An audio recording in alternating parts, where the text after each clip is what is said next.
Assalamualaikum warahmatullahi wabarakatuh.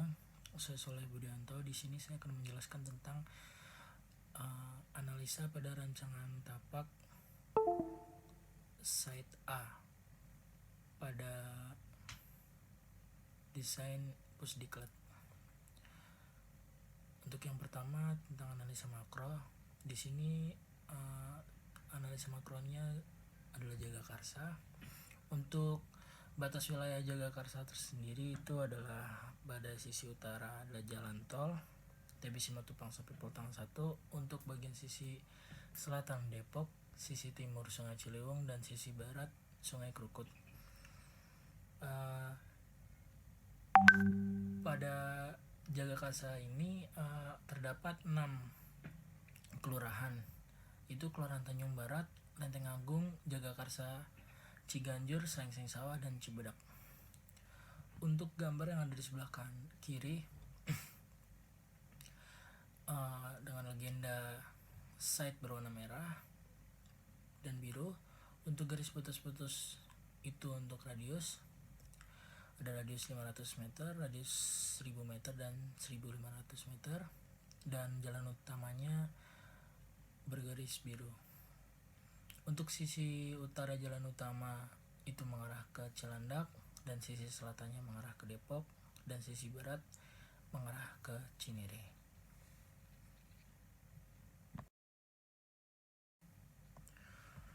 Untuk analisa mezo pada Kelurahan Cibedak, di sini batas wilayah Kelurahan Cibedak sendiri pada sisi utara ada Kelurahan Ciganjur, pada sisi selatan Kecamatan Biji Depok, pada sisi timur untuk Kelurahan Srengseng Sawah, dan pada sisi barat untuk Kecamatan Limo Depok. Untuk luas wilayah Kelurahan Cibedak sendiri adalah 397,5 hektar area. Pada jumlah penduduk di wilayah Kelurahan Cibedak 31.512 jiwa, itu untuk pada tahun 2011.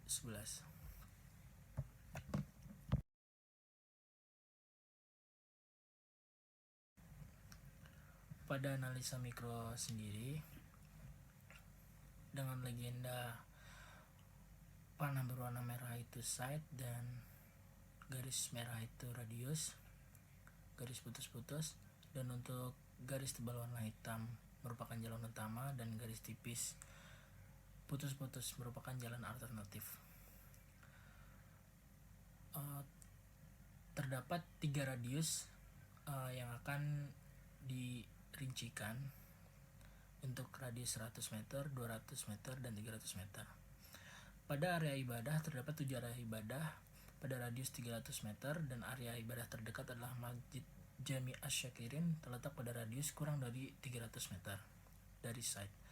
Untuk area food dan beverage terdapat 16 area food dan beverage terletak pada radius kurang dari 100 meter dari site. Dan untuk area pendidikan terdapat 4 area pendidikan pada radius 300 meter. Untuk area pendidikan terdekat sendiri adalah SD 05, terletak pada radius kurang dari 200 meter dari site. Untuk area perbelanjaan terdapat 2 area perbelanjaan dengan radius 100 meter, yaitu Alfamart pada Jalan Asli dan Toko Rangkuti. Untuk area transportasi terdapat 1 area ojek offline terdekat dan terletak pada radius kurang dari 100 meter dari site. Untuk area hunian terdapat 3 area hunian pada radius 300 meter, dan area hunian terdekat adalah Fotana Residen 2, itu terletak pada radius 200 meter dari site. Untuk transportasi pencapaian sendiri menuju site itu saya menganalisa hanya ada ojol termasuk Grab atau Gojek sendiri, dan ada ojek offline, dan juga ada angkutan umum. Pada bagian profil tapak yang site A, untuk luasan site sendiri itu 5000 meter persegi dengan panjang 100 meter persegi dan juga lebar 50 meter persegi, yang berlokasi di Jalan Asli, Ciganjur, Kecamatan Jagakarsa, Jakarta Selatan.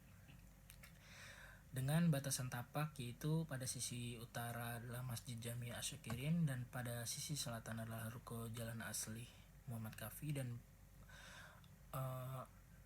pada sisi timur terdapat beberapa ruko dan juga restoran mie ayam Pak Donoloyo, dan pada sisi barat terdapat yang langsung berhadapan langsung dengan rumah warga dan juga rumah makan Gado-Gado Ibu Nur dengan regulasi luas lahan 5.000 meter persegi dengan KDB 50% dan juga KLB 1,5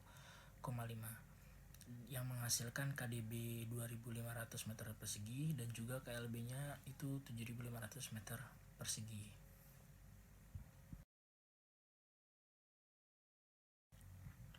Selanjutnya untuk analisa matahari pada site. Untuk matahari terbit dari arah timur dan terbenam pada arah barat, terlihat pada gambar bahwa analisa matahari ini menentukan orientasi bangunan, dan pada analisa matahari ini menentukan muka bangunan yang menghadap untuk lebih berpotensi ke arah selatan dikarenakan mengurangi radiasi sinar matahari secara langsung, dan pada bagian barat dan timur banyak menerima asupan matahari secara langsung. Hal ini mengakibatkan cahaya masuk membawa dampak panas dan juga suhu ruangan akan mengalami kenaikan. Untuk solusi pada analisa matahari ini, penerapan sun shading pada beberapa fasad bangunan yang terkena sinar radiasi matahari dan memanfaatkan vegetasi yang ada di sekitar tapak dan menambahkan beberapa vegetasi untuk memfilter sinar matahari secara langsung. Untuk analisa view, terlihat pada lokasi tapak pada sisi utara site memiliki batasan tapak yang berhimpitan langsung dengan rumah warga, menjadikan view yang cukup kurang baik dari dalam maupun luar site. Dan pada sisi selatan memiliki batasan tapak yang langsung dengan ruko yang cukup tersusun dengan rapi dan juga tidak kumuh, yang menjadikan view lebih terlihat bersih dan menarik dari dalam maupun luar site. Dan pada sisi bagian barat sendiri memiliki batasan tapak yang berhimpitan langsung dengan rumah warga dan juga jalan, yang menjadikan view kurang baik dari dalam maupun luar site. Dan pada sisi timur memiliki batasan yang menghadap pada jalan utama dengan view ruko dan lain-lain, menjadikan view yang cukup baik karena merupakan jalan utama. Dan tanggapan pada analisa view ini adalah pada sisi utara dan barat yang memiliki view kurang menarik dirancang sebagai area service dan juga pengelola, atau lebih tepatnya untuk loading, dan juga hal ini dilakukan sebagai bentuk perencanaan bahasa bangunan lebih cocok dijadikan sebagai area privat atau pengelola service yang tidak terlalu membutuhkan view bagus. Dan pada sisi selatan dan timur yang memiliki cukup baik dirancang sebagai area pengunjung dan sebagai inner court dan entrance. Hal ini dilakukan sebagai bentuk perencanaan masa bangunan yang lebih cocok digunakan sebagai area umum seperti pengunjung yang membutuhkan view yang baik sebagai wajah bangunan.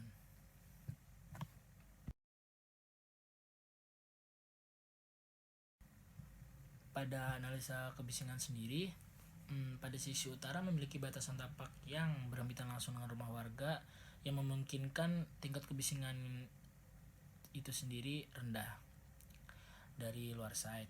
Pada sisi selatan memiliki batasan tapak dengan ruko dan jalanan yang memungkinkan tingkat kebisingan yang cukup tinggi dari luar site ke dalam site. Dan pada sisi barat memiliki batasan tapak yang berhimpitan langsung dengan rumah warga yang memungkinkan tingkat kebisingan cukup rendah dari luar site terhadap site. Dan pada sisi timur sendiri memiliki tapak batasan langsung dengan jalan dan ruko berupa jalan utama yang memungkinkan tingkat kebisingan yang cukup tinggi dari luar site. Untuk tanggapan dari analisis kebisingan tersebut, pada sisi selatan dan timur yang memiliki tingkat kebisingan yang cukup tinggi dengan memanfaatkan vegetasi yang ada di sekitar tapak dan menambahkan vegetasi yang dapat memfilter kebisingan yang ada secara langsung. Dan untuk pada analisa kebisingan ini sangat menentukan penzoningan serta peletakan bangunan pada sisi barat dan utara site yang memungkinkan digunakan sebagai area privat seperti gedung pengelolaan dan penginapan yang membutuhkan tingkat kebisingan yang cukup rendah. Pada konsep perancangan 3 dengan mendesain Pusdiklat kali ini, saya menggunakan konsep ekologi of green building, yaitu adalah perencanaan dengan pendekatan ekologi serta berkelanjutan yang merupakan salah satu alternatif untuk dapat tetap menjaga keseimbangan ekosistem alam dengan merencanakan pembangunan yang mampu mengolah masukan secara optimal dan mengolah sedemikian rupa sehingga dapat dimanfaatkan kembali dengan memanfaatkan kondisi ekosistem yang ada. Dengan memanfaatkan energi alam secara optimal dan mengefisiensikan penggunaan sumber daya alam melalui upaya konsep reduce dan reuse ini. Nah, untuk reuse ini adalah memanfaatkan kembali material yang sudah terpakai untuk digunakan sebagai material bangunan kepada bangunan yang baru seperti bekas gigisan kontur yang diolah kembali. Pada perencanaan Pusdiklat kali ini yang berlokasi di jalan asli ini di site A dengan kontur yang memiliki ketinggian 1 meter, dan ada beberapa yang nantinya akan diubah bentuk kontur tersebut, dan menggunakan konsep reuse ini adalah dengan cara pada bagian yang akan diuruk ini akan digunakan seperti bekas kikisan kontur yang sudah tidak terpakai, jadi akan dipakai untuk diuruk. Dan ini konsep reuse ini kurang lebih mengaplikasikan seperti itu. Dan untuk reduce ini mengurangi adalah maksudnya untuk mengurangi penggunaan energi tak terbarukan dengan memanfaatkan seoptimal mungkin sumber alam yang ada, itu kontur itu sendiri atau energi terbarukan pada sistem pengoperasian dalam sebuah bangunan. Jadi untuk reduce ini kita lebih mengutamakan untuk mengolah tapak yang ada dulu. Kembali lagi untuk masalah bekas kikisan dan juga urukan ini, karena tanah itu merupakan energi yang tak terbarukan gitu. Untuk lebih mengurangi pengeluaran itu dengan memanfaatkan sistem konsep reuse dan reduce ini.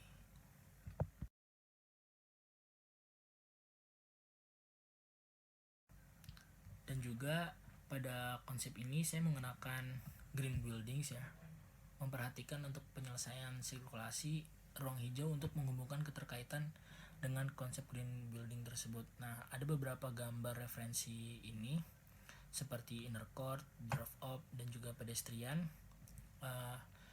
yang memungkinkan nantinya akan menjadikan sebuah rancangan saya dengan menggunakan open space sebagai penghubung antar bangunan seperti inner court dan mengoptimalkan ruang publik yang tersedia untuk menciptakan keselarasan pada ruang yang nyaman dan selaras dalam memadukan fungsi pendidikan tersebut. Nah, terlihat pada tapak di beberapa titik dan lingkungan sekitar tapak pun terlihat cukup gersang. Dengan adanya konsep ini mungkin akan menjadikan suatu daya tarik tersendiri pada bangunan ini.